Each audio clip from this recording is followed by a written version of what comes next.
Bismillahirrahmanirrahim. Assalamualaikum warahmatullahi wabarakatuh. Alhamdulillahi ala ihsani wa syukru lahu ala taufiqihi wa amtinani. Asyhadu an la ilaha illallah wahdahu la syarika lahu ta'ziman li sya'ni.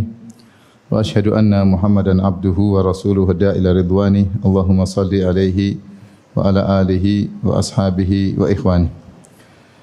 Hadirin dan hadirat, terkhususkan pada ibu-ibu yang dirahmati oleh Allah Subhanahu wa taala. Pada kesempatan kali ini kita akan bahas tentang hadis-hadis yang terkait seputar wanita.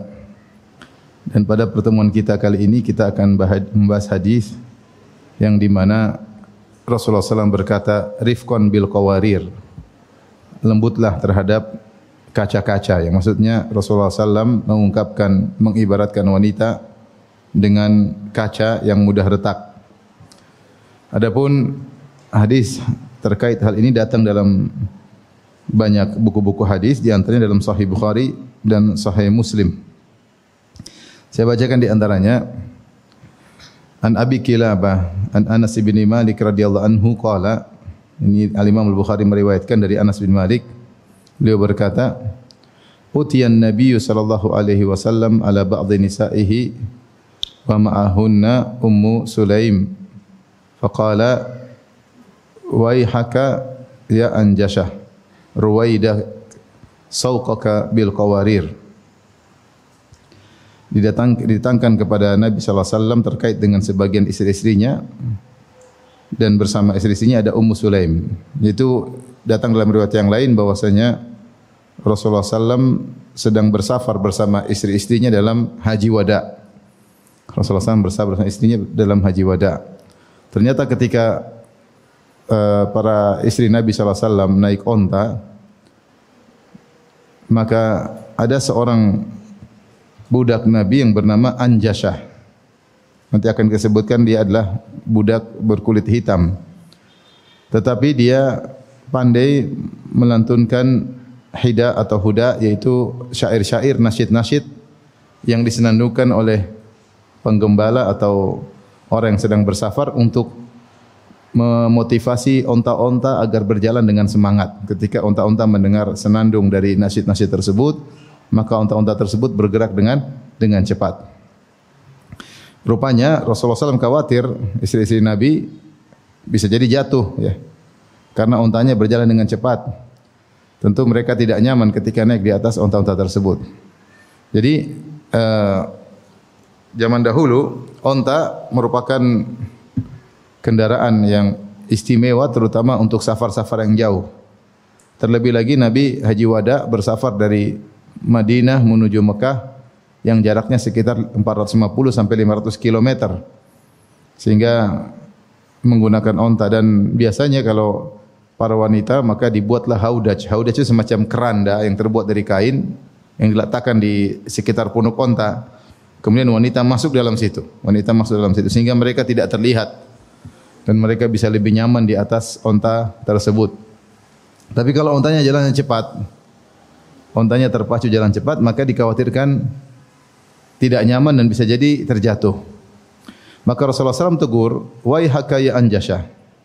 Yaitu kalau bahasa kasarnya, celaka engkau wahai Anjashah, tapi kata para ulama maksudnya ini bukan zahirnya, tetapi hati-hati wahai Anjashah, jangan demikian. Ruwaidaka sauqaka, yaitu pelan-pelan penggiringanmu terhadap ya onta-onta, pelan-pelan. Sauqaka bil qawarir, yaitu engkau menggiring kaca-kaca ya. Qala Abu Kilabah perawi dari Anas bin Malik, beliau berkata, "Fatakallama Nabi sallallahu alaihi wasallam bi kalimah." Rasulullah SAW mengucapkan satu kalimat, yaitu qawarir, kaca-kaca. "Lau takallama biha ba'dhukum la'ibtumuha." Kalau seandainya salah seorang dari kalian mengucapkan kata-kata ini, yaitu menyamakan wanita dengan kaca, mungkin kalian akan cela.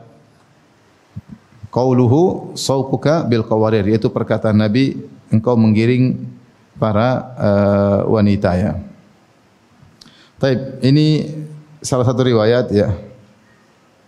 Riwayat yang lain dari Anas bin Malik, kana Rasulullah sallam fi safarin wa kana ma'ahu gulamun lahu aswad Rasulullah SAW sedang safar, tadi sudah kita sebutkan itu safar haji wada bersama istri-istrinya. Ternyata ada seorang budaknya namanya Anjasyah, berkulit hitam. Yuqalu lahu Anjasyah, yahdu.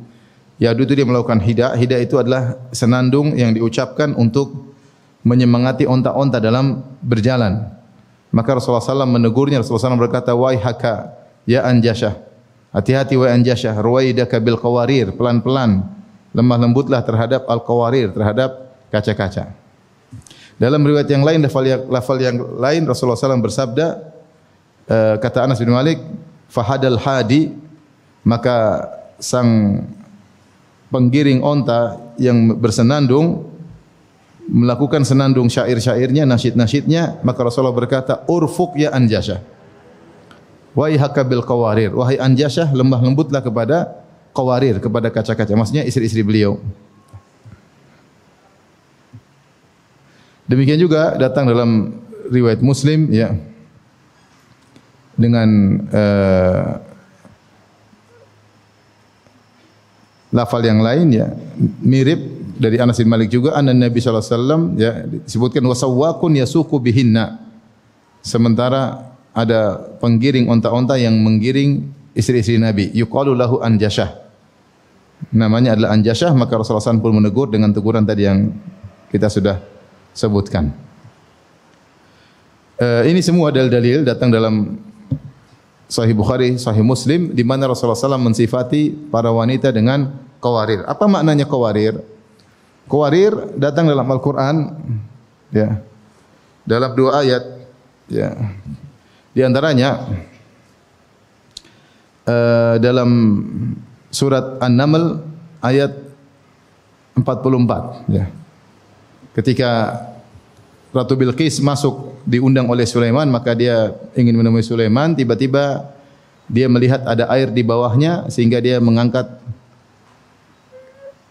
roknya sehingga terlihat betisnya. Dikatakan qila lahu dukhilis sarh, masuklah engkau ke dalam istana. Falamma ra'athu hasibatu lujjatan. Ketika dia masuk, dia melewati menuju ke istana, tiba-tiba dia melihat di bawahnya ada air. Maka dia menyangka di bawah dia adalah air. Wa kasyafat an saqaiha, maka dia pun angkat roknya, maka terlihatlah kedua betisnya. Maka Sulaiman menjelaskan, qala innahu sarhun mumarradun min qawarir. Sungguhnya di atas air tersebut ada lantai, tapi lantainya terbuat dari kaca. Di situ Allah atau Sulaiman menamakan lantai tersebut terbuat dari kaca. Maka Ratu Bilqis tidak melihat kaca tersebut, dia menyangka dia bakalan menginjak air langsung. Maka supaya dia hati-hati, dia angkat roknya sehingga terlihat kedua betisnya. Maka akhirnya Ratu Bilqis berkata, qala rabbi inni dhalamtu nafsi wa aslamtu ma'a Sulaimana lillahi rabbil alamin. Dia berkata, sungguhnya aku telah menzalimi diriku dan aku masuk Islam dan aku tunduk kepada Allah bersama Sulaiman alaihissalam. Intinya di sini Allah menyebutkan qawarir, namun makna qawarir adalah apa? Kaca. Dalam ayat yang lain Allah mengatakan qawarir min fiddatin, ya. Qaddaruha taqdira. Dalam surat Al-Insan ayat 15 sampai 16. Surat Al-Insan ayat 15 sampai 16 kata Allah, yutafu alaihim bi aniyatin min fiddatin wa akwabin kanat qawarira.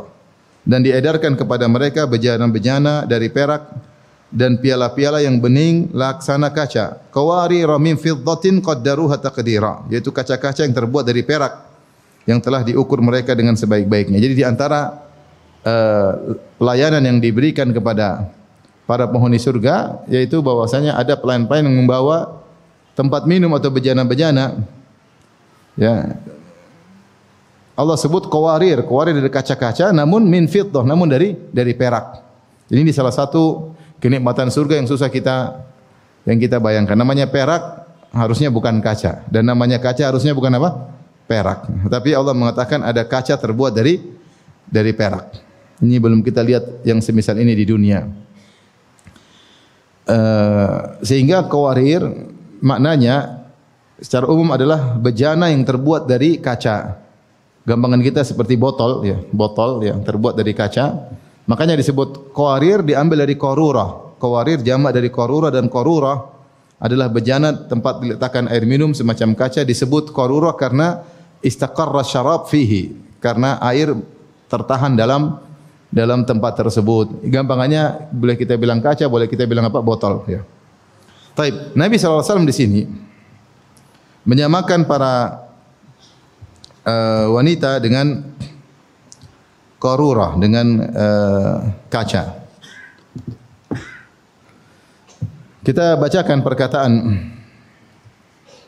Ibn Hajar rahimahullahu taala ketika beliau menjelaskan kenapa Rasulullah menyamakan wanita dengan kaca. Kata beliau rahimahullahu taala, menukil wa qala Ramah-Hurmuzi kanna 'anin nisa bil qawarir li riqqatihinna.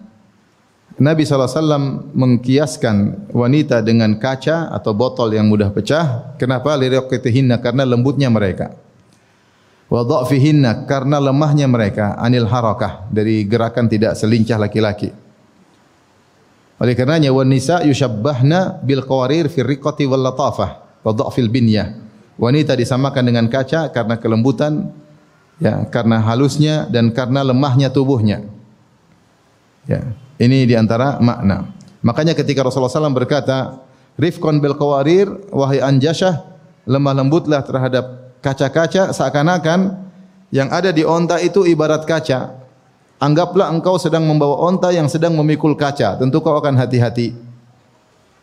Ya, kalau dibilang kau sedang ontanya sedang pikul kaca, kalau ontanya balap-balap, kacanya mudah jatuh dan pecah. Ya. Ada yang mengatakan wa qala ghairuhu, pendapat lain lagi. Ya. Syabbahahunna bil qawarir li sur'atin kilabihinna anir ridha. Perhatikan ibu-ibu ya. Nabi sallallahu alaihi wasallam menyamakan para wanita dengan kaca-kaca karena mudahnya mereka berubah dari ridha. Tadinya ridha kemudian marah. Tadinya senang kemudian enggak suka. Begitu cepat berubah, tidak stabil. Wa qillati dawamihinna 'alal wafa, karena wanita itu tidak selalu kontinu dalam menunaikan sesuatu, ya, kadang tidak bisa istiqamah, berubah-ubah. Kal qawarir, seperti kaca-kaca, yusri'u ilaihal kasru, yang mudah pecah. Kemudian di antara sifat kaca, wala taqbalul jabr, kalau sudah pecah susah untuk dikembalikan lagi, ditambah lagi susah, pecah-pecah. Ya. Oleh karenanya inilah di antara sebab kenapa wanita disamakan dengan kaca. Coba diulang apa saja sebabnya? Bapak-bapak mungkin hafal. Jadi kenapa? Karena lembut. Kemudian karena lemah. Badannya apa? Lemah. Tidak cepat bergerak seperti apa? Laki-laki. Terus apa lagi? Mudah berubah. Tadinya senang, kemudian tidak senang. Tadinya ridha, kemudian jadi marah. Kemudian tidak kontinu dalam penunaian sesuatu. Ya. Ini di antara sebabnya ya. Mungkin kalau mau ditambah, kalau kaca pecah bunyi ya. Kemudian tadi katanya karena susah menerima untuk diperbaiki. Kalau kaca pecah susah diperbaiki. Intinya para ulama yang menjelaskan wanita itu ya mudah retak, mudah pecah, perasaannya lemah, tidak sekuat lelaki. Oleh karenanya kalau kita bahas, kita disebutkan banyak dalil-dalil yang mendukung makna ini. Di antaranya misalnya para ulama sebagian mereka berpendapat wanita dilarang untuk berziarah kubur secara mutlak. Ini pendapat. Pendapat yang lain mengatakan wanita dilarang berziarah kubur kalau sering-sering. Kalau laki sering-sering bagus.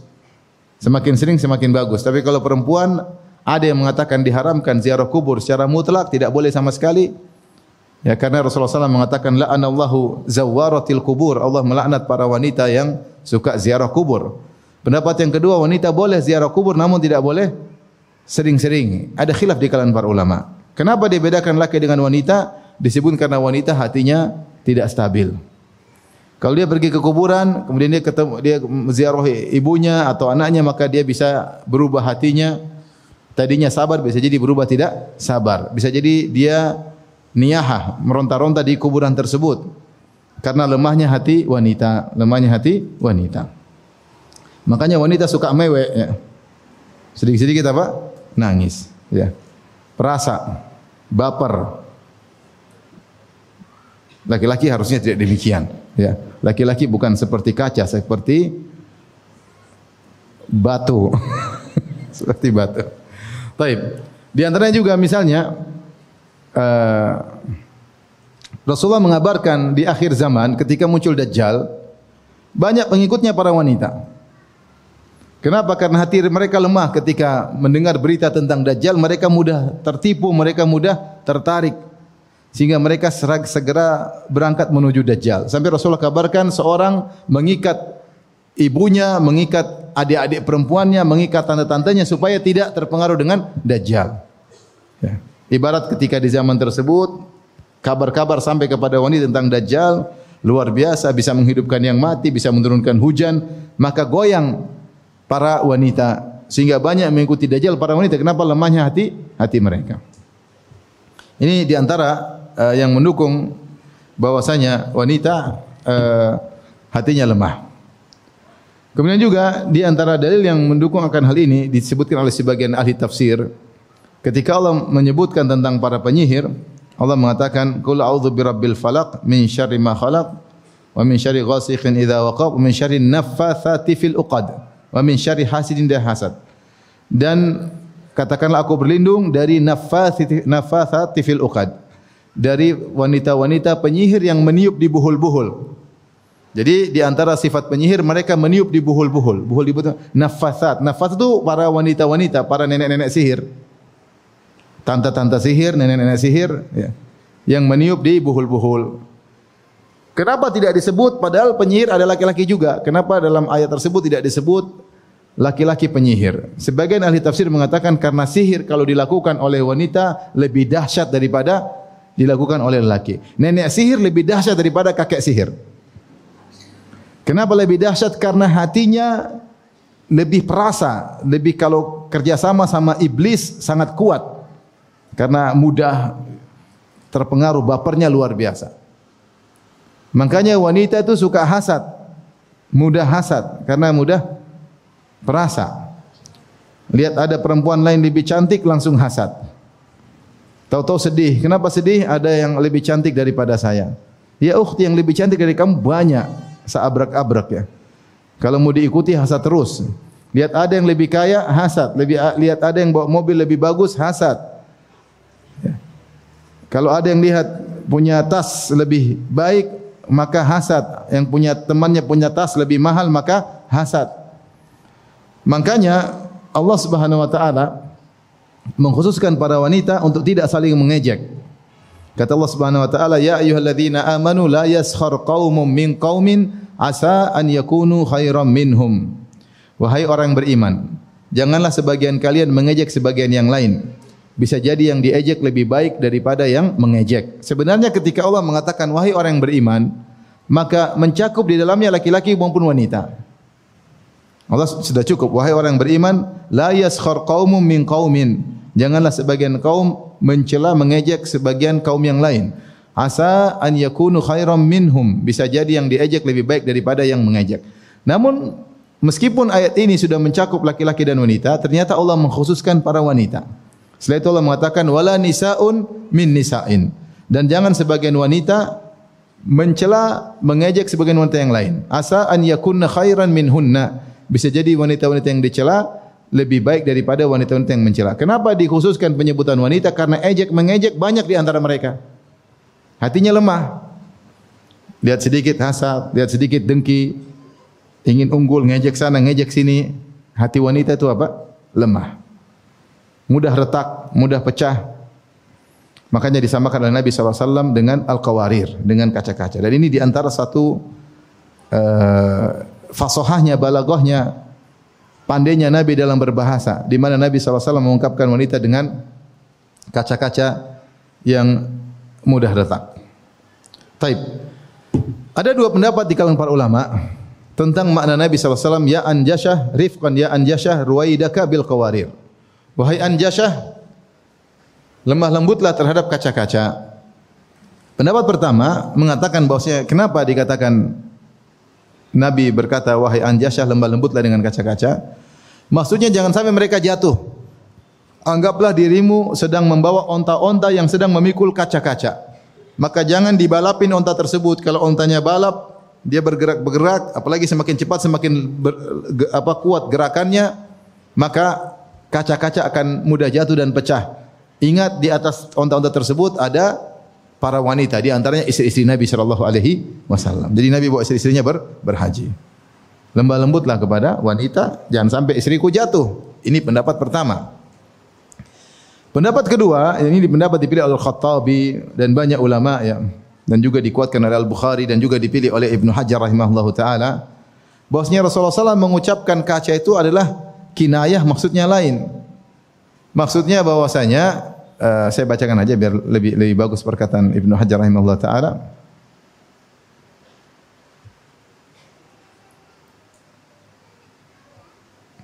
Dan juga perkataan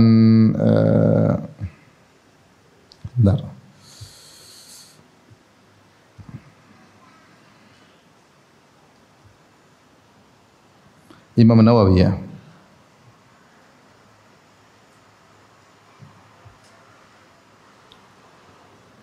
Kata Imam Nawawi rahimahullah taala, ya. Wa ikhtalafa ulama fil muradi bi tasmiyatihinna qawarir. Para ulama berselisih tentang kenapa Nabi menamakan wanita dengan qawarir. Ala qaulain. Dinamakan kaca kenapa? Dua pendapat. Disebutkan oleh Al-Qadhi Ibn Iyad, Al-Qadhi Iyad ya. Dan juga sebelumnya oleh Al-Maziri ya. Para pensyarah hadis. Asahuhuma indal qadhi wa akharin huwa alladhi jazama bihil Harawi, dan ini pendapat yang dipilih oleh Qadhi Iyad dan juga dipilih oleh Al-Harawi dan juga sebelumnya Al-Khattabi ya. Sahibut Tahrir, penulis kitab Tahrir dan yang lainnya, maknanya ini pendapat yang kedua. Kalau pendapat pertama, tapi ini disebutkan yang pertama ya. Ada dua pendapat. Salah satunya tadi yang kita sebutkan, jangan sampai wanita itu jatuh seperti kaca mudah retak. Tapi dia mulai pendapat kedua. Anna Anjasyah kana hasanas saut. Anjasyah budak Nabi ini yang berkulit hitam, suaranya indah. Wa kana yahdu bihinna wa yunshidu syai'an minal qarid war rajaz wa ma fihi tashbibun falam ya'man an yaftinahunna wa yaqa'u fi qulubihinna hida'uhu. Yaitu dia kalau bersenandung atau bersyair, maka bisa jadi kata-katanya itu masuk ke dalam hati para wanita ya. Dan wanita lemah, khawatir mereka terfitnah. Fa amara bil kaf an dzalik. Maka Rasulullah melarang dia untuk melanjutkannya. Jangan seperti itu karena kata suaranya terlalu indah. Terdengar oleh para wanita, bisa masuk dalam hati mereka. Wa min amsalihim al-masyhurah, di antara pepatah para ulama yang masyhur, al-ghina ruqyatuz zina. Nyanyian itu adalah ruqyahnya zina. Qala al-Qadhi hadza asbahu bi maqsudih sallallahu alaihi wasallam. Menurut Al-Qadhi Iyad ini pendapat yang lebih kuat. Dan seterusnya. Adapun pendapat yang lain, maksudnya rifqan bil qawarir, yaitu lembutlah dalam menjalankan para onta. Karena kalau onta mendengar suaramu, mereka akan cepat-cepat, ya, dan dia akan semangat, dan ini berjalan dan mengganggu para penunggang onta tersebut, ya.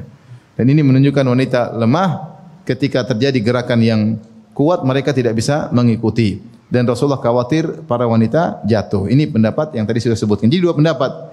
Maksud Nabi rifqan bil qawarir, lembah lembutlah kepada kaca-kaca wahai Anjasyah. Pendapat pertama sudah kita sebutkan di awal, Nabi takut mereka jatuh seperti kaca. Pendapat kedua lain. Nabi takut lagu yang disenandungkan oleh dia mempengaruhi hati para wanita sehingga mereka terfitnah.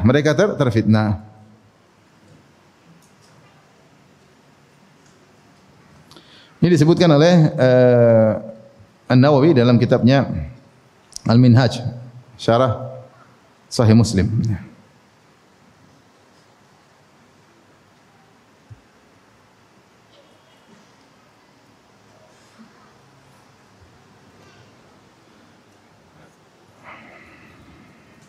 Dan ini juga disebutkan oleh Ibnu Hajar.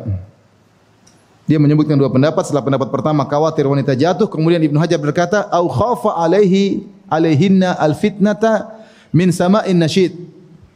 Atau Nabi khawatir istri-istrinya terfitnah karena mendengar senandung. Qultu, kata Ibnu Hajar, warraji' indal Bukhari ats-tsani, dan yang benar dipilih oleh Imam Bukhari adalah pendapat ini. Jadi ini pendapat dipilih Imam Bukhari. Maksud Nabi lemah lembut wahai Anjasyah, yaitu suaramu pelankan. Jangan terlalu semangat bernasyid. Karena suaramu terlalu indah. Kalau terlalu indah akan mempengaruhi hati-hati istriku. Subhanallah. Istri-istri Nabi tidak maksum. Mereka juga bisa terpengaruh dengan suara yang indah, dan perempuan bisa terpengaruh, ya. Nabi khawatir istrinya terfitnah dengan suara tersebut, ya. Karena suara bisa memfitnah. Seorang bisa terfitnah dengan suara, baik lelaki terfitnah dengan suara wanita maupun wanita terfitnah dengan suara lelaki. Apalagi lelaki tersebut sedang bersenandung nasyid. Tentu enak didengar dan khawatirnya masuk ke hati.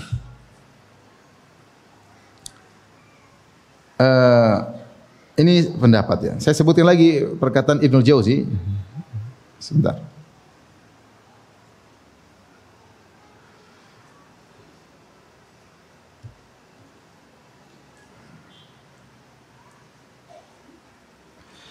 Ibnu Jauzi mengatakan pendapat lain, dia mengatakan inna ma arada mailat tiba ila tadhakkuril hawa.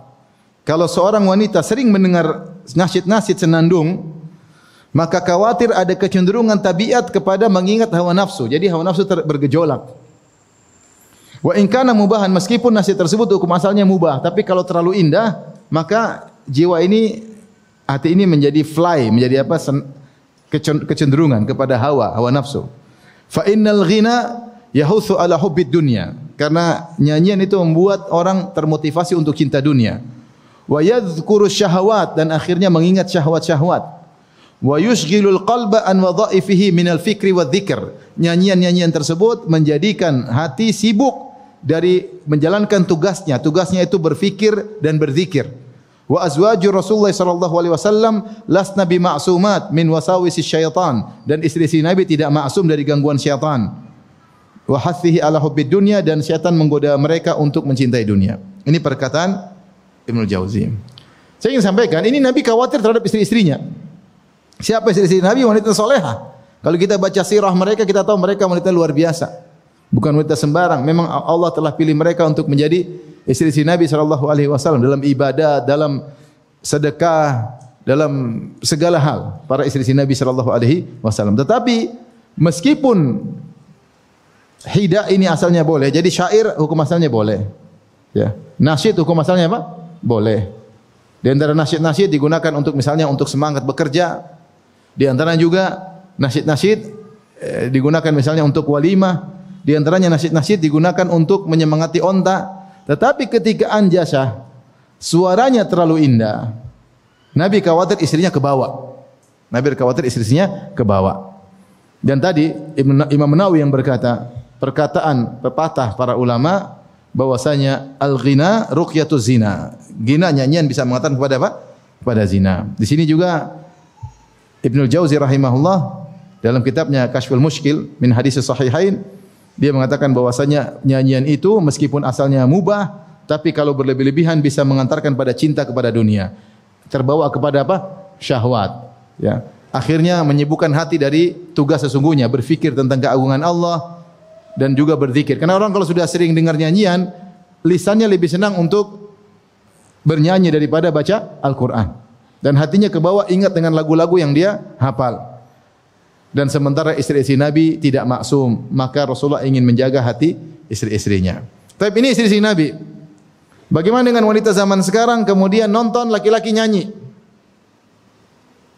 Hadir dalam konser, kemudian sang laki, biduan lelaki nyanyi dengan nyanyian yang indah, isinya cinta-cinta, kemudian dengan seru-seruan, bagaimana hati mereka tidak goyang? Ini Anjasyah budak berkulit hitam. Anjasyah budak berkulit, tapi suaranya indah. Rasulullah bilang berhenti, jangan lanjutin, pelan-pelan aja. Khawatir istri-istriku terpengaruh. Rasulullah ingin menjaga hati istrinya. Bagaimana lagi kemudian nonton penyanyi Korea, Putih gemilang. Lebih putih daripada suami, lebih mancung dari suami, lebih kinclong daripada kucing di rumah. Pasti tergoda. Pasti tergoda. Selain suaranya indah, nadanya menarik, wajahnya pun indah. Siapa yang bisa selamat dari godaan lelaki? Makanya para ulama mengatakan benar, fitnah terbesar bagi lelaki adalah wanita, namun wanita juga terfitnah oleh siapa? Lelaki. Makanya ketika para ulama mengatakan bahwasanya di antara 7 golongan yang Allah naungi adalah lelaki yang dirayu oleh seorang wanita cantik dan kaya raya, berkedudukan. Kemudian dia menolak, dia mengatakan ini akhafullah, aku takut kepada Allah. Maka demikian juga wanita yang digoda lelaki yang tampan dan kaya raya. Digoda untuk berzina, kemudian dia berkata saya takut kepada Allah Subhanahu wa taala. Sebagaimana lelaki terfitnah oleh wanita, wanita bisa terfitnah oleh lelaki. Maka kenapa Rasulullah menjaga istrinya? Karena hati wanita lemah. Karena hati wanita apa? Lemah. Rifqan bil qawarir. Ini pendapat dipilih oleh Ibnu Hajar, dipilih oleh Imam Bukhari. Makanya Imam Bukhari membawakan dalam kitab Al-Ma'arid. Sebagaimana penjelas Ibnu Hajar rahimahullah taala. Baik. Beberapa faedah yang bisa kita ambil selain yang telah kita sebutkan, di antaranya pertama, bolehnya bersyair. Hukum asal syair boleh. Dan Nabi sallallahu alaihi wasallam bukanlah penyair. Nabi sallallahu alaihi wasallam bukanlah penyair. Sebagaimana Allah sebutkan dalam surat Yasin ayat 69, "Wa ma 'allamnahu syi'r wa ma yanbaghi lah in huwa illa dzikrun wa Qur'anun mubin." Kami tidak pernah mengajarkan Nabi bersyair dan tidak pantas dia untuk bersyair. Tetapi Al-Qur'an itu hanyalah peringatan dan Qur'an yang jelas. Nabi sallallahu alaihi wasallam bukan ahli syair. Karena kalau Nabi penyair, maka mereka akan mengatakan Al-Qur'an karangan Muhammad. Jadi Muhammad SAW bukan penyair. Orang Arab semua pandai bahasa Arab, tapi tidak semuanya ahli apa? Syair. Namun terkadang Nabi SAW menyampaikan beberapa syair, menunjukkan bahwa syair itu boleh. Di antaranya nasyid atau syair yang diucapkan oleh Nabi SAW ketika Nabi SAW sedang menggali khandak bersama para sahabat. Nabi berkata, Allahumma la aisha illa aishal akhirah warhamil ansara wal muhajirah. Ya Allah, tidak ada kehidupan yang sungguhnya kecuali kehidupan akhirat. Rahmatilah kaum ansar dan kaum muhajirin. Kenapa? Karena ketika itu para sahabat sedang dalam kondisi kelaparan. Nabi mengikat perutnya dengan batu, sementara mereka harus kerja keras menggali khandak yang lebarnya sekitar 5 meter, dalamnya sekitar 5 meter, jaraknya ada yang mengatakan sampai 4 kilo, 6 kilo, ada yang bilang 12 kilo. Dan itu kerja keras. Sementara dalam kondisi berat tersebut, Nabi ingatkan kepada dirinya dan kepada para sahabat, hidup dunia cuma sementara. La aisha illa aishal akhirah. Kalau kalian hidup susah, ingatlah tidak ada kehidupan sungguhnya kecuali kehidupan apa? Akhirat. Ini sementara akan lewat. Ya Allah, rahmati li kaum ansar dan kaum muhajirin. Nabi juga bersenandung ketika itu. Wallahi laulallah mahtadaina. Ya. Kalau bukan karena Allah, kami tidak dapat hidayah. Wa ma shallaina wa la tasaddaqna, kami tidak akan salat dan kami tidak akan bersedekah, semua dari Allah Subhanahu wa taala. Nabi ingatkan kepada para sahabat, ini semua kita lakukan. Kita bisa turun untuk menggali khandak dan bisa, ini semua karunia dari Allah. Fa anzilan sakinatan alaina. Ya Allah, maka turunkanlah ketenangan bagi kami. Wa tsabbitil aqdama in laqaina, dan kokohkan kaki kami kalau bertemu dengan musuh. Ya. Sungguhnya orang-orang Quraisy telah berbuat zalim kepada kami, ya. Namun kami tidak mau, ya, membalas kezaliman dengan kezaliman. Intinya Rasulullah SAW bersyair ketika itu. Demikian juga Rasulullah SAW pernah menukil syair dari Labid bin Rabi'ah Al-Amiri, seorang penyair dari Al-Mu'allaqat, terkenal syair jahili tapi umurnya panjang. Dia umurnya panjang, kemudian dia masuk Islam.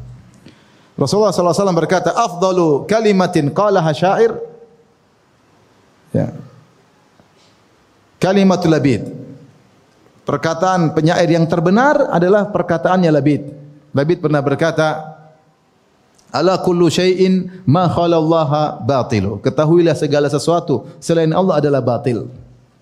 Semua akan sirna kecuali siapa?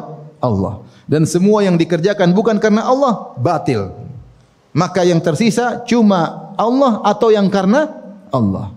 Semua yang kita lakukan bukan karena Allah akan sirna di dunia ini, tapi semua yang kita lakukan karena Allah akan ada sisanya di akhirat. Ala kullu syai'in ma khalallaha batilu. Ketahuilah segala sesuatu selain Allah adalah batil. Rasulullah mengungkapkan syair ini, syairnya Labid. Kemudian kelanjutannya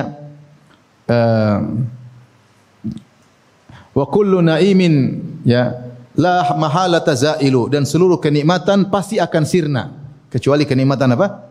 Surga. Kecuali kenikmatan surga. Ya, ini perkataan Labid dan syairnya dinukil oleh Nabi sallallahu alaihi wasallam.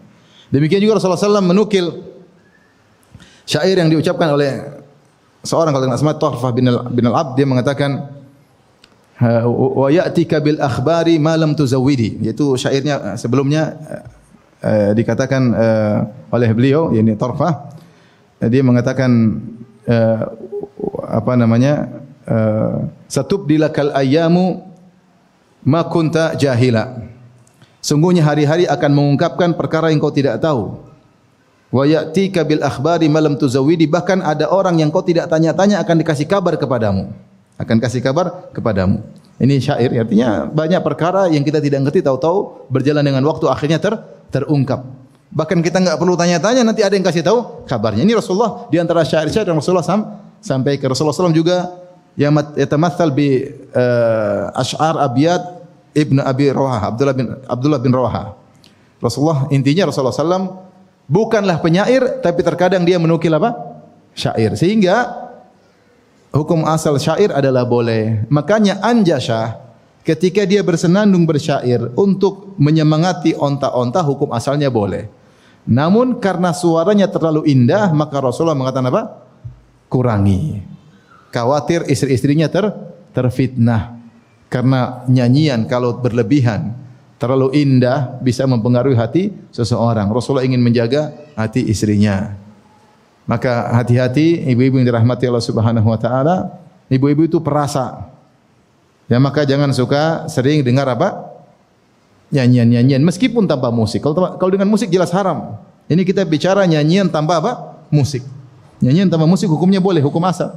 Tapi kalau berlebihan membuat kita lalai, tadi dijelaskan oleh para ulama, buat hati harusnya ingat Allah, harusnya berzikir, terbawa jadi senangnya ingat lagu-lagu, apalagi yang nyanyi laki-laki, sampai beli CD-CD-nya, sampai jadi ringtone di HP.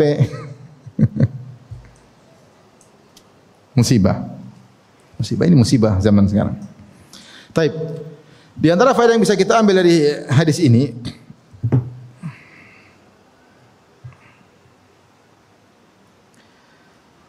bahwasanya ketika Rasulullah SAW menyamakan wanita dengan kaca-kaca, wanita itu lemah, maka syariat Islam benar-benar perhatian terhadap wanita.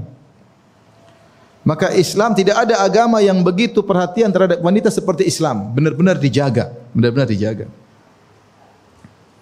Dijaga karena ini barang mudah pecah. Barang mudah pecah. Kalau kita punya barang mudah pecah, kita jaga atau tidak? Kita jaga. Dan ini bentuk penghormatan terhadap wanita. Apalagi di zaman jahiliyah, telah lewat zaman yang di mana benar-benar terjadi penghinaan terhadap para wanita. Wanita tidak dikasih warisan, wanita dihina, bahkan sebagiannya dijadikan alat cari uang dengan berzina, ya.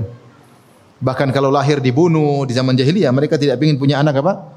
Perempuan, karena anak perempuan tidak bisa suruh cari uang, anak perempuan sudah tidak bisa diajak berperang, anak perempuan hanya bikin beban kedua orang tuanya. Begitu lahir perempuan, oek-oek langsung dibunuh.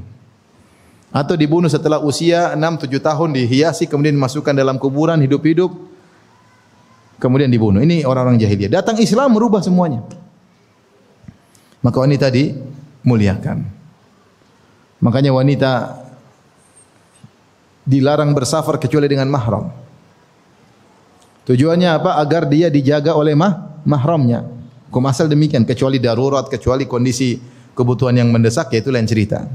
Selama bisa ada mahram yang menemani, maka hendaknya ada mahram yang menemani. Sehingga bisa menjaga wanita bukan dari sisi keamanan fisik saja. Kalau keamanan fisik enggak usah pakai mahram, insyaallah aman sekarang. Naik pesawat aman. Naik pesawat aman. Pesawat kejadian kecelakaan pesawat sangat minim, ya enggak? Dibandingkan kecelakaan apa? Mobil dan motor. Kecelakaan ada tapi sangat minim. Ya. Artinya kalau kita bicara keamanan fisik, maka wanita sekarang bersafar tanpa mahram juga aman. Tetapi ada keamanan lain, keamanan harga dirinya. Bayangkan seorang wanita kemudian bersafar tanpa mahram, kemudian di sampingnya laki-laki. Dia duduk sebelahnya laki-laki. Kalau laki-lakinya iseng, bisa digoda, bisa tergoda. Atau wanita yang tertarik. Ya. Namanya kalau sudah dekat laki-laki bisa kestrom. Bisa kestrom enggak?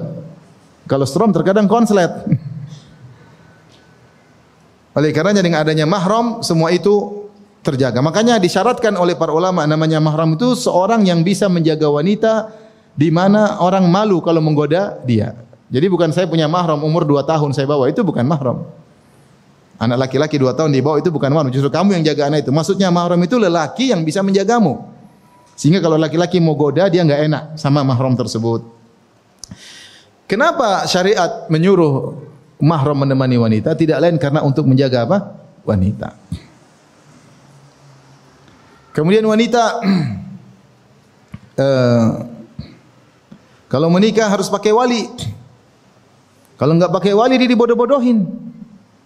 Ini baru saya kemarin sempat lihat ada yang sebar kasus anak perempuan masuk pondok kemudian nikah tanpa apa? Tanpa wali. Bodoh. Yang bisa mengukur laki-laki ini baik atau tidak walinya. Apalagi walinya orang soleh. Ya.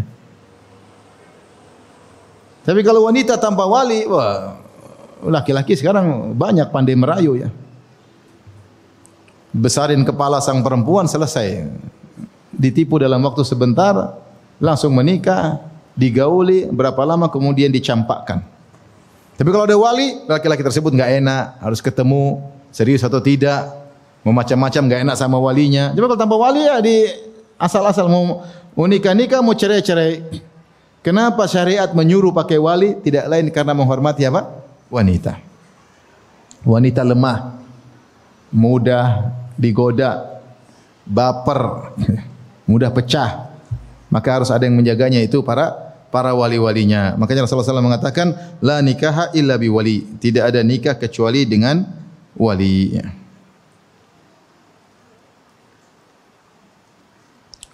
Taib di antara bentuk perhatian Islam terhadap wanita banyak. Wanita sosok yang mudah pecah harus diperhatikan. Lihatlah bagaimana agama mana yang mengajarkan berbakti kepada orang tua ibu seperti Islam? Enggak ada. Dan lihat mana orang yang paling berbakti kepada ibunya seperti kaum muslimin. Pada orang tua secara umum, apalagi kepada seorang ibu. Ketika ada seorang berkata, "Ya Rasulullah, man ahaqqun nasi bi sahabati?" Siapa orang yang paling utama untuk aku baikin? Kata Nabi, ummuka, ibumu. Thumma man, kemudian siapa? Ummuka, ibumu. Thumma man, ibumu. Thumma man, abuk. Nabi sampai tegaskan kepada ibu 3 kali, baru ayah yang keempat. Sehingga jumhur ulama, mayoritas ulama berkata, berbakti kepada ibu lebih ditekankan daripada ayah. Kenapa? Karena ibu lemah. Kalau ayah dia bisa jalan-jalan, dia bisa kemana-mana. Ibu tidak semudah itu. Maka seorang perhatian sama ibu lebih daripada ayah. Ini pendapat mayoritas ulama, meskipun ada khilaf dalam masalah ini. Ya. Rasulullah SAW pernah bersabda, ilzam rijlaiha fathammal jannah. Lazimilah kaki kedua ibumu, sungguhnya di situ ada surgamu.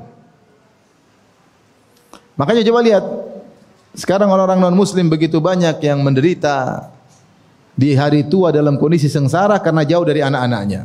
Jauh dari anaknya. Sengsara. Kenapa tidak ada anak-anak yang perhatian? Beda kalau kaum muslimin. Justru ketika orang tua semakin tua pahalanya semakin besar. Semakin tua, semakin pikun, semakin susah, semakin suka ngomel. Dirawat pahalanya semakin apa? Semakin besar. Makanya Allah mengatakan dalam Al-Qur'an, "Wa qadha rabbuka alla ta'budu illa iyyah wa bil walidaini ihsana. Imma yablughanna 'indakal kibara ahaduhuma aw kilahuma." Jika kedua orang tuamu telah mencapai masa jompo, salah satunya atau keduanya, kita berbakti sama orang tua kita, tidak jompo pun dapat pahala besar. Apalagi terlebih ketika orang tua semakin apa?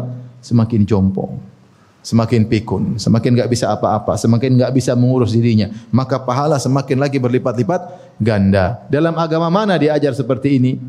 Islam karena wanita qawarir. Kalau nggak percaya, ibu ke Eropa, tapi nggak usah ke Eropa, ke Tegal aja, nggak usah ke Eropa.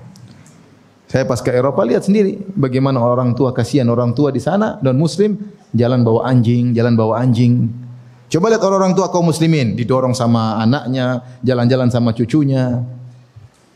Sampai kalau nggak salah Syekh Abdul Razak pernah cerita ada orang masuk Islam gara-gara dia melihat ketika ada sebagian orang-orang Arab sedang berlibur atau sedang bersafar, kemudian ketika ibunya turun dari mobil maka mereka rebutan merapikan ini, mengangkat mengini, semua anak-anaknya perhatian.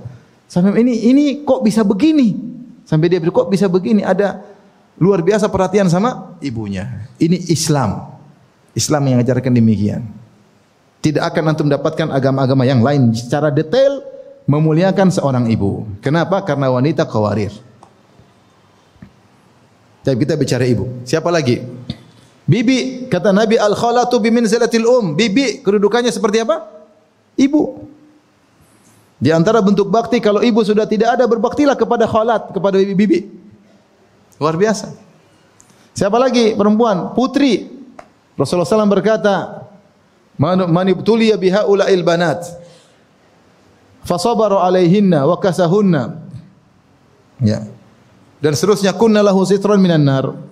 Siapa yang diuji oleh Allah dengan anak-anak perempuan, kemudian dia bersabar ngurusi anak-anak perempuan tersebut, bersabar, dibaikin, diberikan pakaian, dididik, maka anak-anak perempuan tersebut akan menjadi penghalang baginya dari neraka Jahannam. Baik. Dulu orang-orang tidak suka punya anak perempuan, ternyata memelihara anak perempuan pahalanya lebih spesial daripada melihara anak laki-laki. Maka datang hadis-hadis secara spesifik tentang anak-anak wanita. Kenapa ngurus anak wanita lebih susah daripada laki-laki? Anak wanita urusannya banyak, inilah, harus diantarlah, harus dinasihatilah, mudah mewek lah. Laki-laki udah kasih duit jalan dia udah hilang. Anak perempuan ngurusnya, coba yang punya pondok, lebih susah ngurus pondok laki-laki, pondok perempuan. Pondok akhwat lebih susah. Banyak pernak-pernik kehidupan mereka. Makanya mendidik anak perempuan pahalanya lebih spesial daripada anak apa? Laki-laki. Terlebih lagi orang-orang tidak begitu semangat anak perempuan inilah laki-laki bangga, Tapi ada orang kalau punya anak perempuan terkadang jengkel. Gimana? Istri saya ketemu orang anaknya yang keberapa perempuan juga. Gimana? Perempuan lagi. Maksudnya sedih. Sedih. Kalau laki-laki bangga punya anak apa? Laki-laki. Bin anak. Kalau perempuan enggak, perempuan nanti binnya hilang. Kalau nikah sama laki-laki, anaknya sudah tidak ke kita lagi. Tapi kalau dari laki-laki, cucunya ke kita. Jadi benar di zaman sekarang sudah tidak ada seperti zaman jahiliyah yang suka membunuh anak-anak perempuan. Tapi benci terhadap anak perempuan masih ada. Tidak bangga kalau punya anak perempuan, padahal itu anugerah dari Allah. Kemudian merasa enggak nyaman, merasa enggak enak, merasa Makanya saya sering sampaikan cerita Syekh Abdul Razak ketika tentang ada seorang yang benci terhadap anak perempuan. Istrinya melahirkan anak pertama perempuan, anak kedua perempuan, anak ketiga perempuan, anak keempat perempuan. Maka ketika melahirkan mengandung anak kelima dia sudah mulai marah-marah. Awas kalau perempuan. Ternyata lahir lagi perempuan. Bikin lagi yang keenam, awas perempuan, awas. Lahir lagi apa? Perempuan. Hilang kesabarannya. Lahir mengandung lagi yang ketujuh. Awas perempuan. Perempuan saya cerai. Perempuan awas. Pokoknya dia jengkel anaknya perempuan. Ketika istrinya mau melahirkan anak yang ketujuh, maka istrinya berdoa supaya anak laki-laki, supaya suaminya tidak marah-marah. Sang suami juga berdoa supaya anaknya laki-laki. Maka qadarullah, dulu tidak ada USG dan macam-macamnya, maka sang suami pun ketiduran dan dia bermimpi ketika sedang menunggu istrinya melahirkan. Dalam mimpinya tiba-tiba dia dipanggil untuk dimasukkan dalam neraka di hari kiamat. Maka digiringlah dia kepada neraka pintu pertama, karena neraka pintunya ada 7. Kata Allah, laha sab'atu abwab. Neraka itu 7 pintu. Maka dilemparkanlah ke pintu neraka nomor 1, ternyata ada anak perempuan nomor 1 yang menghalangi. Karena anak perempuan itu menghalangi dari neraka jahanam. Selamatlah dia, senang. Dilemparkanlah pada pintu kedua, masih ada pintu-pintu yang lain. Ketika mau dilemparkan pintu kedua, ternyata anak perempuan yang kedua menghalangi. Dia senang. Ketiga, keempat, kelima, keenam, dia terhalangi. Sekarang pintu ketujuh dia mau dilempar, dia kebangun. Dia bilang, ya Allah, semoga yang ketujuh juga perempuan. Ternyata anaknya laki-laki. Jadi mau saya, mana yang seperti ini? Taib. Jangan anak perempuan, bahkan adik kakak perempuan. Adik kakak perempuan luar biasa juga datang. Hadis-hadis yang menjelaskan keutamaan mengurusi kakak dan adik perempuan. Dari Abu Sa'id Al-Khudri, Rasulullah SAW bersabda, "Man kana lahu thalathu banatin aw thalathu akhawatin."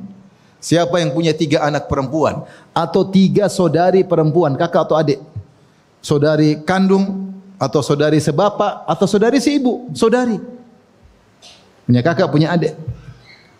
Au ibnatani au ukhtani, bahkan kata Rasulullah 2 anak perempuan atau 2 saudari perempuan. Fa ahsana suhbatahunna, kemudian dia berbuat baik kepada mereka. Wattaqallaha fihinna, dan dia bertakwa kepada Allah dalam ngurusin mereka, falahul jannah, maka dia surga. Antum beruntung kalau punya adik perempuan 2. Antum beruntung kalau punya kakak perempuan 2. Urusi mereka.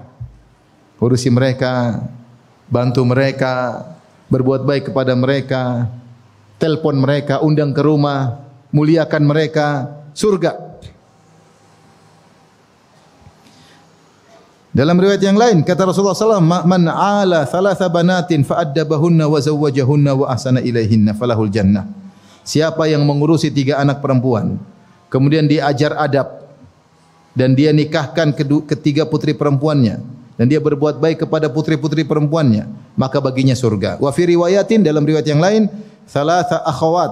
Siapa yang mengurusi 3 saudari perempuan atau 3 anak perempuan, atau bintani au ukhtani, atau mengurusi 2 anak perempuan atau mengurusi 2 saudari perempuan, maka dia masuk surga. Dalam hadis yang lain riwayat Ahmad, man anfaqa ala ibnataini au ukhtaini, siapa yang berinfak mengeluarkan biaya untuk mengurusi 2 putrinya, au ukhtaini, atau 2 saudari perempuannya, au dhawatai qarabatin, atau wanita yang ada hubungan kekerabatan dengannya, yahtasibun nafaqata alaihima, dan dia berharap dapat pahala dengan menafkahi mereka, hatta yughniyahumullah min fadli, sampai mereka berkecukupan, sampai mereka sudah cukup tidak diurus lagi, au yakfiyahuma, atau Allah mencukupkan mereka, kanata lahu sitran minan nar, maka 2 anak perempuan ini atau 2 adik perempuan ini, 2 kakak perempuan akan menjadi penghalang baginya dari neraka jahanam. Dalam riwayat yang lain, man ala bintaini aw thalatha banatin aw ukhtaini aw thalatha akhawat, siapa yang ngurusi 2 putri perempuan atau 3 putri atau 2 saudari wanita atau 3 saudari wanita, hatta yamutna, sampai mereka meninggal dunia, urusin. Au yamuta anhunna, atau dia yang meninggal. Kuntu ana wa huwa kahataini, maka aku dan dia seperti ini. Wa asyara bi usbu'i sababa wal wusta, Rasulullah kasih isyarat seperti ini. Ya akhi, ya ukhti, bagaimana perhatian Islam terhadap wanita? Pahalanya besar. Lihatlah bagaimana pengorbanan Jabir bin Abdullah radhiyallahu taala anhu. Jabir bin Abdullah radhiyallahu taala anhu, ketika bapaknya meninggal, bapaknya berwasiat, jagalah adik-adik perempuanmu. Dan dia punya adik-adik kalau enggak salah 7 atau 9 adik perempuan. Maka akhirnya Jabir bin Abdullah menikah dengan janda, bukan dengan gadis. Ketika Nabi dan Jabir pulang dari peperangan, mereka ngobrol. Maka Rasulullah bertanya, "Tazawwajta ya Jabir?" Kau sudah menikah wahai Jabir? Kata Jabir, "Iya ya Rasulullah." "Bikran am thayyiban?" Kau nikahi gadis atau janda? Faqultu lahu tazawwajtu thayyiban. Ya Rasulullah, saya menikah dengan janda. Maka Rasulullah SAW berkata, "Afala tazawwajta bikran tula'ibuka wa tula'ibuha?" Kenapa kau tidak menikah dengan janda? Bisa bermain-main dengan kamu dan bisa dia bermain dengan kamu, ya. Tudaibuha wa tudaibuka, bisa bercanda dengan kamu dan kau bisa mencandainya, dia bisa mencandaimu. Kalau gadis seperti itu. Kalau janda ya juga bisa, cuma kalau gadis cinta pertama. Artinya kenapa engkau tidak menikahi gadis? Kenapa menikahi janda? Maka Jabir berkata, "Ya Rasulullah, tufiya walidi aw istushhid." Bapakku yaitu Abdullah bin Haram mati syahid. Waliya akhawatun sigar, dan saya punya saudara-saudari perempuan yang masih kecil. Fakaritu an atazawwaja ilaihinna mithlahunna.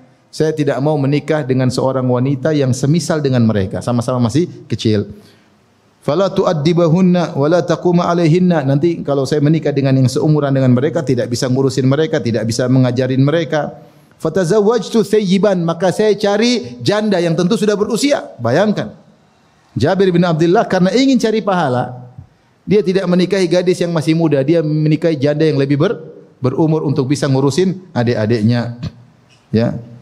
Litakuma alaihinna wa tu'addibahunna, agar bisa ngurusin mereka dan bisa mengajari mereka. Ini bagaimana perhatian syariat terhadap apa? Terhadap para wanita. Taib. Demikian juga istri, apalagi betapa banyak dalil yang menyuruh suami untuk perhatian terhadap apa?